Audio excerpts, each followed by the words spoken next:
Welcome to Cineights, where you get to know the best movies and series. Today's video is about top 20 best movies of the decade. Be sure to watch until the end. Please subscribe to the channel and like the video.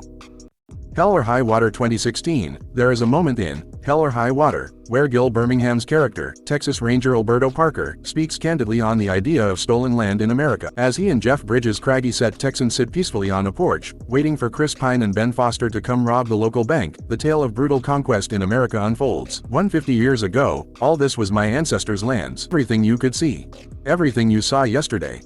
Till the grandparents of these folks took it, he explains, before he points to the very bank that's to be robbed and proclaims them the next conquerors. Hell or High Water utilizes neo-Western motifs to expose and examine the utter devastation that neoliberalism has wrought on the working class of America. There is no mindless gunplay here. No sermonizing or outsized performances. Instead, it's a slow-burning masterpiece on the crushing weight of America, and how it so often grinds out the humanity in people who would otherwise not even think of robbing a bank. The Guard 2011. Let's be clear about this, no Irish comedy has the right to be this good. More to the point, no comedy set in Galway has the right to be this good. Irish comedies so often tend to labor the intricacies of Irish culture, befuddling outsiders with all the navel-gazing about the church, the state, the bog, etc. The Guard cleverly takes this on and uses Don Cheadle's FBI agent to point and prod at it, while Brendan Gleeson's freewheeling titular character embraces it. The two bounce off each other, but it's John Michael McDonagh's razor-sharp script that ultimately pushes it beyond what you'd expect to become something truly unique and wonderful in the canon of Irish cinema. It's adroit, never boring, and wickedly aware of how bleak it is. The Cabin in the Woods 2012. Horror, as with any genre, eventually reaches a point of critical mass and an implosion will cause it to fall out of favor. The Cabin in the Woods has probably saved the horror genre from that fate and bought it maybe 20 years of goodwill in the process. Never before has an entire genre been so splendidly skewered as it was here, with the perfect mixture of reverence and revulsion, all of it done with a masterly touch. The casting choices, the use of dialogue, dropping in Bradley Whitford and Richard Jenkins as tired bureaucrats just pulling the strings around the globe, it speaks to how horror has become an industry and one that cannot sustain itself on its current path. While the movie ends with the effective end of the world, horror still endures. Maybe we're all living in the apocalypse now and only just realize it. Mission Impossible Fallout 2017. Mission Impossible Fallout is what happens when you put the best directors, the best stunt choreographers, and Tom Cruise together and let them come up with a story and craft set piece after set piece around it. The result is one of the most well-made action movies of the decade. For better or worse, latter-day Tom Cruise's best work consists now of finding more inventive ways for him to jump out of things and off of things with cameras rolling, and we're all the better for it. Moreover, the influx of heavy CGI in the likes of the Marvel Cinematic Universe means that on-camera action work is becoming less and less frequent. Mission Impossible Fallout reminds us that when it's done right, it can look near impossible. Whiplash 2014. Compared to La La Land, Damien Chazelle's Whiplash has the same basic story, a person driven beyond all reason to pursue their goals at the expense of others and themselves, but where the difference lies is that Whiplash felt far more convincing. The same theme also came up in First Man, but again, Whiplash had an added bonus that made it so compelling. J.K. Simmons. His performance as Terrence Fletcher rightfully earned him many accolades, including an Oscar, and every scene he's in reminds you why it was one of the most deserving wins of the decade. It's not just that he's screaming with the kind of intensity reserved for drill instructors and not jazz teachers. What Simmons' performances does is bring out the reason why anyone would keep going back for more. Because behind the white of his eyes, behind the screaming, behind the ruthless nature, there is someone who is striving for perfection and cannot accept anything less. Avengers Endgame 2019. Whether you like it or not, there is no denying the sheer level of impact that Avengers Endgame, indeed the Marvel Cinematic Universe as a whole, has had on the entertainment industry. The figures around it are staggered. The third most expensive movie of all time, the highest grossing movie ever made and the second highest after just 12 days on release, fastest to $2.5 billion at the global box office, beating Avatar by 52 days in the process, and here in Ireland, it holds the record for the highest opening weekend gross. You can argue the merits of whether it's cinema or entertainment, but those figures don't lie. When you start to drill into them, you begin to see that Anthony and Joe Russo helped to build and define what a blockbuster in this era looks like. The Grand Budapest Hotel 2014. There are precious few directors working today who can consistently churn out the same kind of aesthetic in each movie and have everyone lining up for it again and again. Ralph Fiennes is at his most charming and effervescent here, glibly waltzing his way through Central Europe with Tony Revolori in tow. As you'd expect from Wes Anderson, the supporting cast is equal to their task and each makes their presence known with the kind of clockwork precision that Anderson is so known for. Edward Norton, Harvey Keitel, Willem Dafoe, our own Saoirse Ronan, not to mention Anderson regulars like Jeff Goldblum and Bill Murray, all ripple through the story, but it's Fiennes leading the charge on a wild screwball adventure filled with cartoonish glee. John Wick 2014, if any actor has had a decade of resurgence, it's Keanu Reeves, and it can be traced back to this movie. When you watch it, it's easy to see why. There is an elegance of simplicity to it that cannot be overstated, and while you might scoff at how easily Reeves' character offs henchmen or hurls them across the screen, you're never once not enthralled by the grace of it. Directors David Leitch and Chad Stahelski's prior work as stunt coordinators informs every scene, knowing that audiences are tired of seeing the same thing over and over again. Like Mission Impossible Fallout, John Wick is the result of the best in the business going into a room and coming back with a finely tuned, well-made piece of action cinema that stands among the finest of the genre, not just of the decade.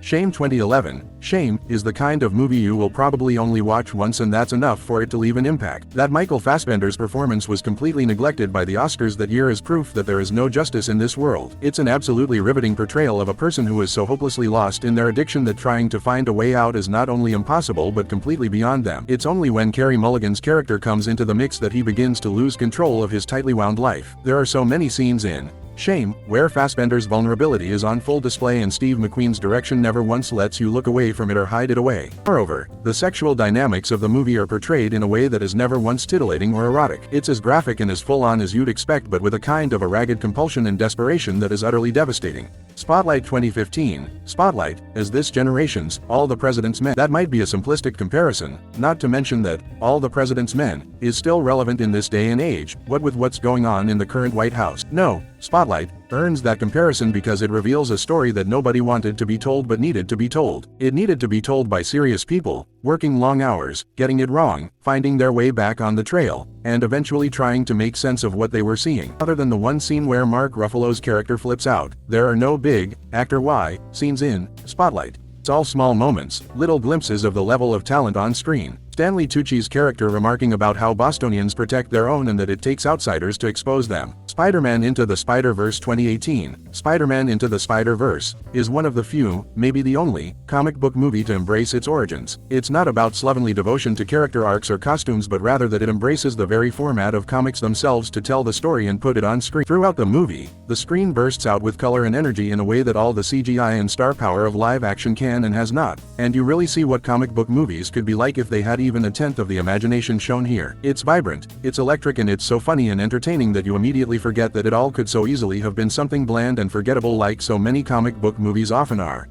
Inception 2010, Christopher Nolan's contribution to the very genre just discussed can't be overstated, but it's in Inception that he showed just how ingenious he can be when it comes to both story and action. If you were to try and explain the plot of Inception before it came out back in 2010, you'd be laughed out of a room. Now, it feels that obvious and routine that you wonder why anyone hadn't tried to make a movie like it sooner. There's a reason for that. Those movies didn't have Christopher Nolan behind the camera or writing the script. That's really all there is to it. Sure, you could have put Leonardo DiCaprio and Tom Hardy together on screen with Michael Caine, Joseph Gordon-Levitt and Ellen Page and given them the kind of budget, but it wouldn't have had Christopher Nolan's keen sense of story structure to bring it all together. The action is immense, the visuals manage to feel tactile even when they shouldn't, and at the core of it lies an emotionally Lady Bird 2017, there are few directors who could pull something like Lady Bird out of the bag on their debut. Told with confidence and maturity, you truly get the sense that it isn't as much a statement of intent by Greta Gerwig as it is something she should have been doing all along. The dynamic that she brings out between Saoirse Ronan and Laurie Metcalf feels not only lived in and authentic but as the kind you probably have seen at some point in your own life. Everyone either knows or has been one side of that relationship, not to mention the one that Ronan's character shares with her father, her friends, all of it. It all feels so real, so vividly captures that era of the early O that it's no wonder those of us who lived through it so clearly see ourselves on screen. Ad Astra 2019, movies about the space between fathers and sons are absolutely nothing new in cinema. The reason being that it's an all too common an experience. Few movies, however, would take it on like Ad Astra, an attempt to blend a family drama together with a blockbuster-scale sci-fi, along with the biggest actor working today. In today's cinematic landscape of big-budget comic book movies or sequels that are plugged into one another, Ad Astra is that rarest of things, a movie that stands alone, as its own thing, and isn't afraid to engage with that. Brad Pitt's performance as the solitary astronaut is haunting, and the yearning in his voice when he attempts to speak to his father from Mars would turn anyone to dust. Lloyd Van Hoytema's cinematography is beautiful and lucid, and the score by Max Richter, Balfe and Nils Rom just adds to that sense of scale and wonder that makes Ad Astra a sci-fi masterpiece for the decade. Moonlight 2016, there are few directors working today who can claim to speak with authority on just how messed up the Oscars are as Barry Jenkins. 20 years from now, the kerfuffle from the Best Picture mix-up may be forgotten, but Moonlight will comfortably remain as one of the most compelling, breathtakingly original debuts out there. Made with confidence and a sharp, strong belief in every frame, Moonlight really is one of those movies that can shift your entire perspective after watching it. You end up the other side changed by it, and that's not even accounting for the performances by Mahershala Ali, Naomi Harris and Janelle Monáe. Moonlight carefully threads the line between straight-up art film and coming-of-age drama, never neglecting one for the other in order to make its point. It explores themes that may seem narrow, but look at something like Lady Bird or Whiplash, and you'll see that the best movies are the ones that make you think about something you may not have ever considered. The Death of Stalin 2017, if there's any doubt in your mind that The Death of Stalin is the best comedy of the decade, we only need to point you to one scene, and one scene only. It's the part of the movie where the members of the Presidium stand over Stalin's body as he lies in state, with commoners shuffling past him. The cast of characters, Beria, Khrushchev, Molotov, Malenkov and Bulganin, attempt to figure out who restarted the trains, and what happens is a crosstalk that's some of the finest physical comedy you'll ever see. Right across The Death of Stalin, in fact, are comedy performers and writers at the very top of their game, and some you wouldn't necessarily suspect. Who'd have known Rupert Friend from Homeland could channel Gene Wilder's innocent vacuity to play the son of Stalin? The Social Network 2010, odds are you probably came to this article from either Facebook or Google. How do you tell the story of the rise of the internet, not Facebook or Google, the internet, and still make it interesting while getting through all the major points? Well, you don't.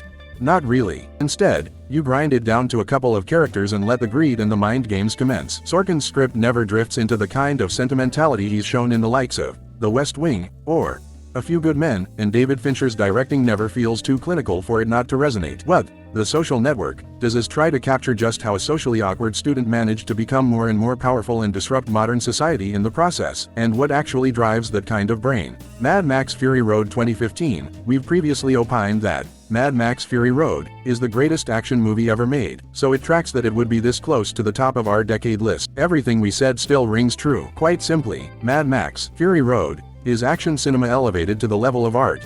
George Miller's command of pacing, editing, stunts, effects, explosions, cinematography and story is evidenced in every single scene. There isn't 1 ounce of fat as the film screams and roars its way through the running time. You walk out of Fury Road exhausted and exhilarated because you saw what can only be described as a masterpiece. The fact that Fury Road was made and nobody died during the making of it would be reason enough to put it on this list. Get Out 2017, it's easy to look at Get Out and accept it merely as an engaging and entertaining piece of social horror mixed with satire. It does have that, but it's the level of intelligence that Jordan Peele uses in grafting together so many disparate issues and themes and visual nods to history that makes it so captivating. Daniel Kaluuya's character has to pick cotton to save his life in the movie's climax, all of which is done while a mounted buckhead stands behind him, a reference to the cotton farms of pre-Civil War America and the racial slurs conferred on black men by white people. Get Out is a movie that speaks to a fear that's deep within everyone, but even more so in black Americans, that they don't belong, and never will belong despite what people might tell you. That Peele takes this very potent, very real fear and utilizes it by making a revealing, often darkly funny horror. Boyhood 2014, if you look past the experimentation involved in Boyhood, there is still an incredibly heartfelt story that is told with a kindness and generosity of spirit that makes it deserving of the top spot. Throughout the entire movie, the characters that Richard Linklater and the cast have created feel truly real. When we see Ethan Hawke playfully try to get his kids to open up, it looks like he's really doing it. We believe that he's actually pushing them to be open. Likewise, the harrowing sequence where Patricia Arquette marries and then slowly disintegrates under her abusive husband feels so lived in it hurts.